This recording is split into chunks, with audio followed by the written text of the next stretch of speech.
It's understandable that fans are puzzled by the ongoing saga of team executives arguing over a few $1 million here and there. After all, this sport is supposed to be about the battle between drivers on the track and the brilliant minds who design and operate their vehicles. It was never intended to be a competition between accountants. We must, however, not lose sight of the big picture. F1 is in a good place right now, thanks in large part to a cost cap, which limits total spending and keeps the big players in check. More than one team could have been lost in the last few years if it had not been implemented. Rather, investors have been rushing to get involved in the sport. Many in the paddock, including Alfa Romeo boss Frederic Vasseur, agree with this assessment. The argument is that F1 is now too cheap. For me, this one is completely wrong because I think F1 is in a good shape because we have the cost cap. If you kill the cost cap, I'm not sure that we stay in a good shape. F1 was always up and down. Okay, we are going up, but at one stage we will have another phase. At the end of the day, I think as F1 we were quite close to the deep shit 2 or 3 years ago. We were really on the edge to lose 3 teams. As a result, it may be accepted that F1's financial regulations now carry the same weight as their sporting and technical counterparts, and that violating them must result in some form of punishment. The main distinction is the time lag. Assuming nothing unusual occurs on the track or in Parc Ferme, the Abu Dhabi GP results and thus the 2022 World Championship should be final on the evening of November 20th, at least in terms of sporting and technical matters. However, the final financial figures for the season will not be available until well into 2023. In theory, a violation could result in a retroactive punishment that affects this year's World Championship, as well as a messy legal battle if the team in question does not accept the verdict. There has only been one precedent in F1 history of a significant post-season change to the season's outcome. Following his infamous collision with Jacques Villeneuve at the 1997 European Grand Prix in Jerez, Michael Schumacher was disqualified from his second place in the World Championship, a punishment that was far less severe than if he had the actual title. However, in other sports, a little change of winner is not uncommon. It's happened in high-profile events like the Olympics and the Tour de France when a drug cheat is discovered after the fact. So if a team cheats on its spending, why not in F1 as well? If the F1 Commission had not agreed to the increase in the original cost cap figure, several teams would have exceeded the limit and faced the consequences. The 3.1% increase is small, but it has given the team some breathing room as they struggle to keep spending under control. It remains to be seen whether they can all stay within the new limit, but they now have some wiggle room. The basic cost cap for 2022 was $140 million, to which $1.2 million was added for the 22nd race for a total of $141.2 million. That is the figure that several teams admitted to the FIA they would be unable to meet, owing to rising utility bills and other costs, as well as a global increase in freight costs.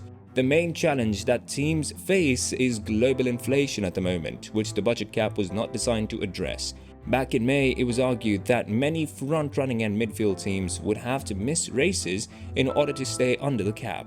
Not only that, but the cap is also putting a strain on development and forcing teams to keep a close eye on how frequently rivals bring new parts to the track amid inevitable suspicions about how strictly the rules are being followed. Christian Horner said back then, "I think we need the FIA to address the inflationary issue, because I think basically probably about 7 of the teams probably need to miss the last 4 races to come within the cap this year, from the consensus that there has been up and down at the paddock." It's not just about the big teams now. It's teams in the middle of the field that are really struggling with the inflationary rate that we're seeing that could even get worse in the second half of the year. I think the FIA have a duty of care in a situation like this.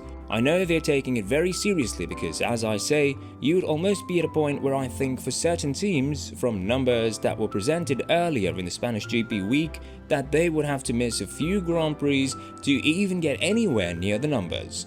However, in response to Horner's claim that teams would miss races, some have insisted that they will simply have to reduce their development budgets in order to stay within the limit. Otmar Zafnauer, the Alpine team's principal, was one such person. "I know what our budget is, and I know budgets that I've experienced in the past. There's a significant amount of money in the development budget for a year.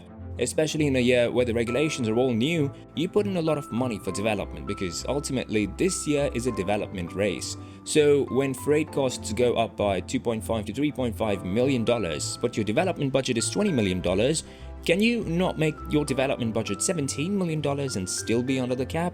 You can, but what that then does is it limits your development and you're in a development race. So it's a lot easier if you have the money to go to the FIA and lobby to raise the cap and keep your development budget the same. So those are the questions you should be asking. The key to resolving the issue was determining how much teams would exceed their target. The FIA financial regulations specify a cutoff of 5%. A breach of less than that amount is considered a minor overspend. A material overspend occurs when the target is missed by more than 5%. The significance is that the list of potential penalties for the latter, as determined by the FIA's cost cap adjudication panel, is much stricter, and it includes exclusion from the World Championship. The 3.1% inflation increase amounts to approximately $4.3 million, resulting in a revised total target total of $145.5 million. Above that, the new 5% cutoff for a material breach is around $152.7 million. Any discussion of the F1 Commission's outcome in Austria included the word compromise, and it was clear that the big spending teams wanted more, while the smaller teams wanted less. This is how Andreas Seidel described it, whose McLaren team was expecting to break the original cap, albeit not by as much as some other competitors.